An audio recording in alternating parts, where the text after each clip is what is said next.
कक्षा 7वीं की student finally आपको वैसे यहाँ पे हिंदी का वार्षिक परीक्षा सत्र 2025-26 का पेपर लेके आ चुके हैं।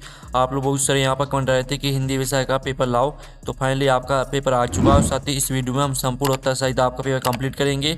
तो आप लोग वीडियो को लाइक कर लीजिए, चैनल को सब्सक्राइब कर लीजिए और साथ ही इस वीडियो को आपको अपने दोस्तों को भी शेयर कर देना है, जिससे वो भी अच्छे अंक ला सके विषय हिंदी के पेपर में। तो आप यहाँ पर देख लीजिए, राज्य शिक्षा केंद्र मध्य प्रदेश भोपाल वार्षिक परीक्षा सत्र 2025-26 विषय हिंदी प्रथम भाषा। समय 2.5 घंटे रहेगा कक्षा 7 और ये आपका पूर्णांक 60 नंबर का रहेगा। ठीक है, तो आप यहाँ पर देख लीजिए, आपका हिंदी विषय का पेपर है। आपके बहुविकल्पी प्रश्न आते हैं 1 से 5 तक। निर्देश आता है सही विकल्प चुनकर उत्तर लिखिए, प्रत्येक प्रश्न के लिए 1 अंक आपका निर्धारित है। तो प्रश्न पहला आता मेरी भावना कविता के रचयिता कौन है? तो आपका यह था मैथिली शरण गुप्त, और बी था जुगल किशोर युगवीर, और सी था अयोध्या सिंह उपाध्याय हरिऔध, और डी था जयशंकर प्रसाद। तो मेरी भावना कविता के रचयिता कौन है? तो इसका आंसर आपका यहाँ पर जो राइट आंसर रहेगा जुगल किशोर युगवीर हो जाएगा।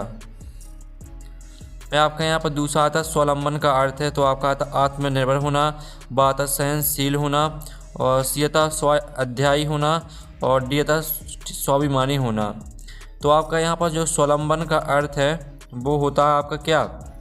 स्वावलंबन का अर्थ होता है आपका आत्मनिर्भर होना।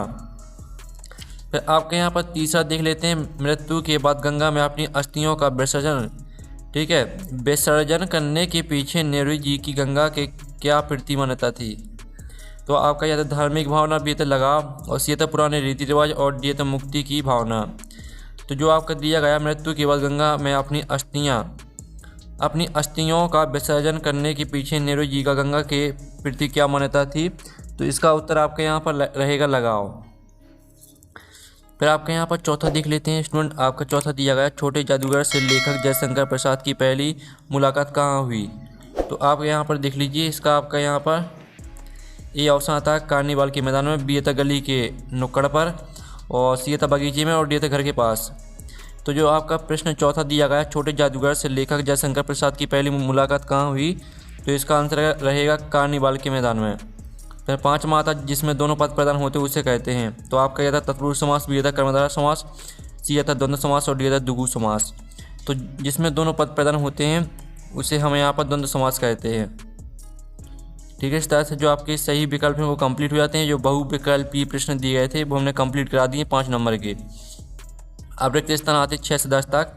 तो आप यहाँ पर निर्देश देख लीजिए, नीचे दिए रिक्त स्थान पूर्ति कीजिए, प्रत्येक प्रश्न के लिए 1 अंक आपका निर्धारित है।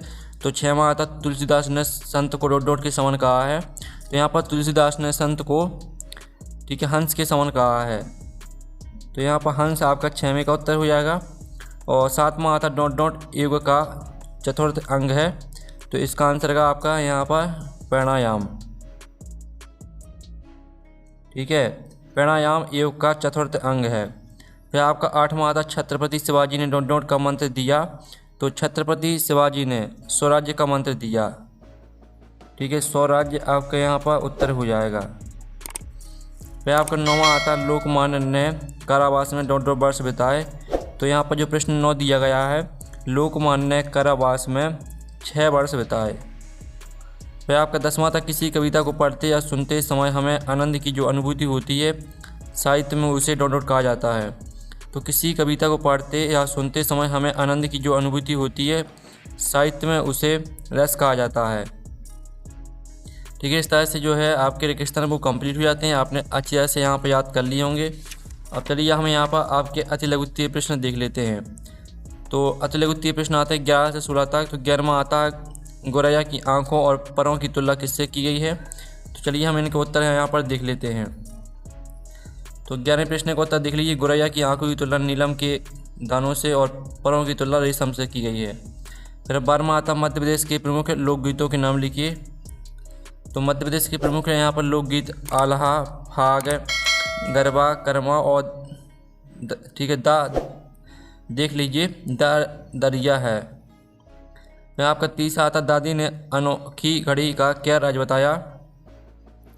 तो इसका उत्तर है दादी ने बताया कि असली घड़ी हमारे दिल के अंदर होती है जो हमें समय पर जगा देती है।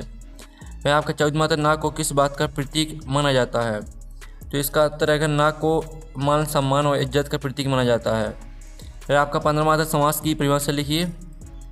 तो समास की परिभाषा होती है 2 या 2 से अधिक शब्दों की मेल से बने नए सार्थक शब्दों को समास कहते हैं।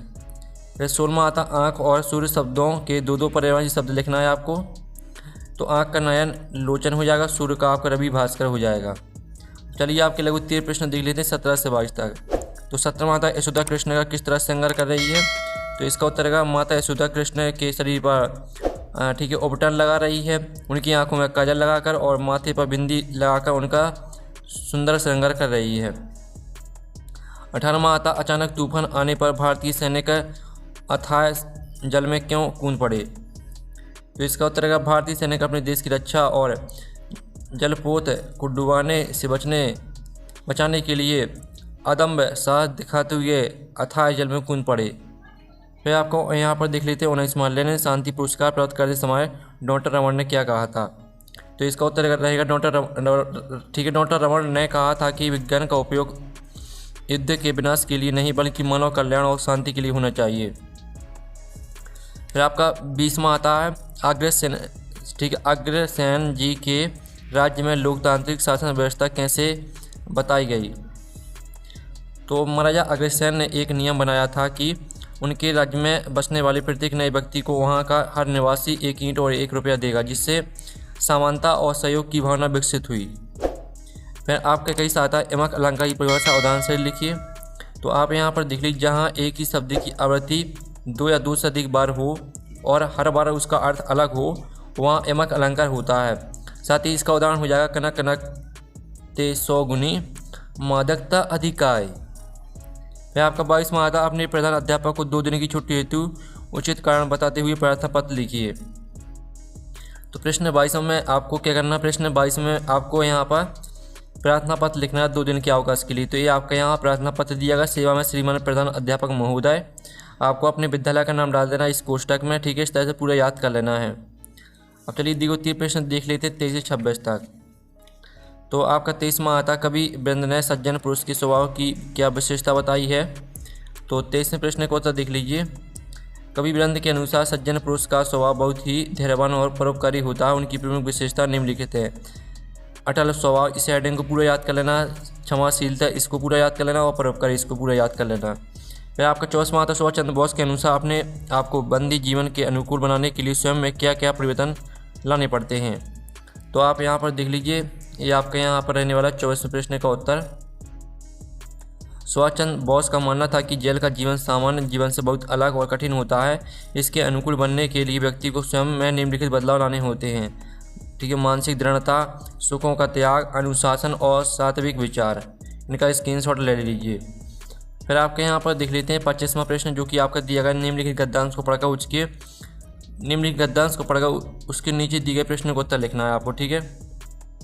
स्वस्थ शरीर वाला मनुष्य इस संसार के सभी प्रकार के सुखों को भोग सकता है, ठीक है। इस तरह से दिया गया, तो इसको पूरा पढ़ लेना है आपको। आप पहला प्रश्न आता गद्यांश का उचित शीर्षक लिखिए। स्वस्थ शरीर के लिए क्या आवश्यक है और व्यायाम कहाँ पर करना चाहिए। तो चलिए हम तीनों प्रश्न के उत्तर आप देख लेते हैं। तो पहले का प्रश्न का उत्तर रहेगा, जो आपका शीर्षक रहेगा स्वास्थ्य और व्यायाम, ठीक है। और दूसरे प्रश्न का उत्तर रहेगा स्वस्थ शरीर के लिए पौष्टिक भोजन और नियमित व्यायाम दोनों ही अत्यंत आवश्यक है। और तीसरे प्रश्न का उत्तर देख लीजिए। फिर आपका 26वां प्रश्न आता है, जिसमें आपको निम्नलिखित में से किसी एक विषय पर निबंध लिखना है। तो हम निबंध देख लेते हैं आपका विज्ञान वरदान या अभिशाप पर। तो ये आपका यहाँ पर निबंध दिया गया, ठीक है। पहले तो आपको हेडिंग याद करनी है, प्रस्तावना विज्ञान वरदान के रूप में, इस हेडिंग को पूरा याद करना है। विज्ञान अभिशाप के रूप में उपसंहार। इस तरह से आपका निबंध भी कंप्लीट हो जाता है, ठीक है। तो हिंदी का पेपर हमने कंप्लीट करा दिया। इस वीडियो को अपने दोस्तों को शेयर कर दीजिए और चैनल को सब्सक्राइब कर लीजिए। अब नेक्स्ट वीडियो में मिलते हैं। Thanks for watching.